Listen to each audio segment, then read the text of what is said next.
I'm a project director or PI for Lotus project. It's funded by SAMHSA, Substance Abuse Mental Health Services Administration, for 5 years. And particularly, we are addressing trauma-informed care and prevention for Asian American and Asian immigrant children. And we are part of, NCTSN, National Center for Child Trauma Stress Network. And this Lotus project is a part of that group as a center grant to address trauma issues in Asian communities. And originally, those NCTSN network was developed responding to trauma issues or mental health issues due to, impact 9/11, 24 years ago, just exactly today. And it's 24 years of experience, number of mental health service agencies and universities being funded by SAMHSA. And right now, they are not only responding to trauma issues due to disaster, but a lot of other issues related to trauma and stress. And I'd like to say in our Lotus project, three major components. One is twice a year in-person workshops. We have done in-person workshop first year addressing mental health issues in Afghan communities in Sacramento, and then San Francisco Asian communities. And then we did a workshop in Atlanta, working with professors in Emory University to address mental health issues. Particularly, a year ago, 5 Asian masseuse were killed, and we are responding to community services, particularly addressing stress and trauma issues. And then we did a workshop in Hawaii or Honolulu, working with University of Hawaii professors to address trauma issues and trauma-informed care for Native Hawaiians. And then we did, this year, May, we're working with professors in Georgetown University and to address, particularly for policy issues related to mental health care and programs specific to Asian communities. And then this is 6 workshops addressing trauma-informed care and prevention and mental health issues in general in Asian communities. And particularly, I'd like to say thank you, great appreciation with local community health service agencies like NAAPIMHA, as well as Boston universities. Without their collaboration, we can't develop this program. So this is a one-day workshop, and one of the important things is networking. So please introduce yourself next, whoever sat or during lunch or coffee break, and expand your networks. All right, thank you.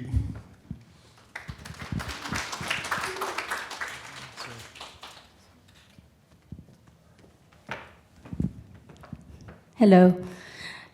It's my sincere honor to welcome you to today's workshop. My name is Hyeouk Hahm. I'm a professor and associate dean for research at School of Social Work at Boston University. And this room is actually one of my favorite rooms at BU. And this is so spacious, so bright, and so high. I love everything about it.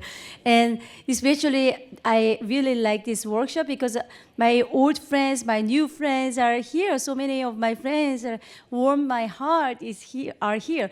Our photographer, Bobby, he's here. And Tooru and I've been known each other for years. For maybe 20 years, maybe it goes back a little bit longer. It's just so interesting that we just know each other, but we try to help each other. Friendship is just such a beautiful thing. We all know that trauma is very common in America. In fact, 1 in 11 people suffers from PTSD. And for Asian Americans and Asian immigrants, trauma is especially prevalent because of the unique challenges. So for example, during COVID-19, 1 in 4 people reported that they had symptoms of PTSD, and 2 in 3 Asian refugees receiving mental health care are diagnosed with PTSD. So it is really common.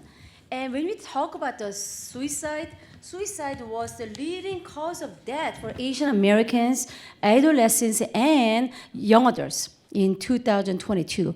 And for the same age, which is 15 to 22 years old, for white Americans, suicide is the second leading cause of death. But for Asian Americans, it's the number 1 cause of death.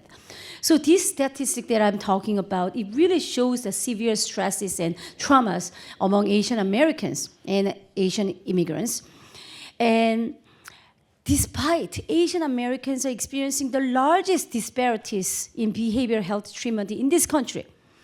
Specifically, 80% of Asian Americans with a mental health condition do not receive treatment. 80%. And compared to white Americans, Asian Americans are 64% less likely to receive prescribed medication when they need them. And they are 50% less likely to receive psychotherapy. So today, we'll take a deep dive into this topic. And I just wanted to say that we are so privileged to learn from our leaders, our researchers, and practitioners working at the front of these complex issues.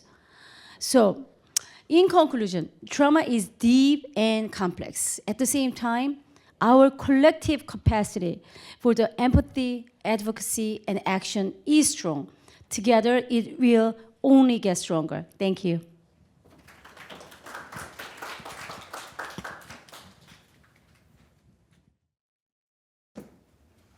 Hello, everyone. I'm Suyemoto, and I am the Executive Director of NAAPIMHA, which is the National Asian American Pacific Islander Mental Health Association.